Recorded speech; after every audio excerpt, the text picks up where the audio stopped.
সিরাজগঞ্জ সোনামুখী বগুড়া আঞ্চলিক সড়ক। প্রতিদিন সিরাজগঞ্জ থেকে এই সড়ক হয়ে বগুড়া, গাইবান্ধা, রংপুর সহ বিভিন্ন জেলার যানবাহন চলাচল করে। আবার মহাসড়কে যানবাহনের চাপ বাড়লে উত্তরবঙ্গ থেকে ঢাকাগামী যাত্রীবাহী বাস সহ বিভিন্ন পরিবহন এই সড়ক ব্যবহার করে থাকে। গুরুত্ব বিবেচনায় 2019 সালে প্রায় 1028 কোটি টাকা ব্যয়ে সড়কটির 76 কিলোমিটার প্রশস্তকরণের প্রকল্প হাতে নেয় সড়ক ও জনপথ বিভাগ। কিন্তু দীর্ঘ 5 বছরে শেষ হয়নি এই প্রকল্পের কাজ। এর মধ্যে পরপর 3 দফায় বাড়ানো হয়েছে মেয়াদ। সড়কের বিভিন্ন জায়গায় আংশিক কাজ করে রাস্তার উপর মালামাল ফেলে রাখায় প্রায়ই ঘটছে ছোট বড় দুর্ঘটনা।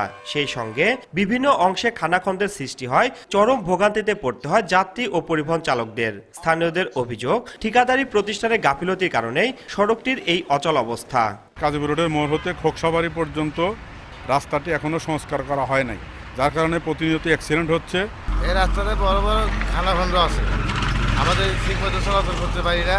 কাজের কোনো দ্রুত গতি অগ্রসর নেই, সুতরাং আমরা চাচ্ছি এই কাঠের পুলের রাস্তাটা দ্রুত গতিতে শেষ করার জন্য।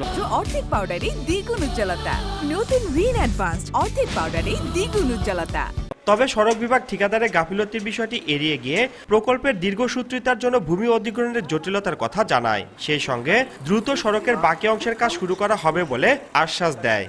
আর অল্প কিছু কাজ বাকি আছে, ইতিমধ্যে আমরা ঠিকাদারের সাথে বসেছি, উনি কাজ করবেন। তো যেহেতু প্রলম্বিত বর্ষার কারণে কাজগুলো করা সম্ভব হচ্ছে না, এটাও আশা করতেছি আমরা 10 থেকে 15 দিনের মধ্যে কাজটা শুরু করতে পারব। সিরাজগঞ্জ সোনামুখী বগুড়া আঞ্চলিক সড়কটির প্রশস্তকরণ প্রকল্পের এখন পর্যন্ত কাজের অগ্রগতি 55%। সিরাজগঞ্জ অংশে 9টি ও বগুড়া অংশে 2টি প্যাকেজে চলা কাজের মেয়াদ 2025 সালের জুনে শেষ হওয়ার কথা রয়েছে। রিঙ্কু কুণ্ডু, সময় সংবাদ, সিরাজগঞ্জ।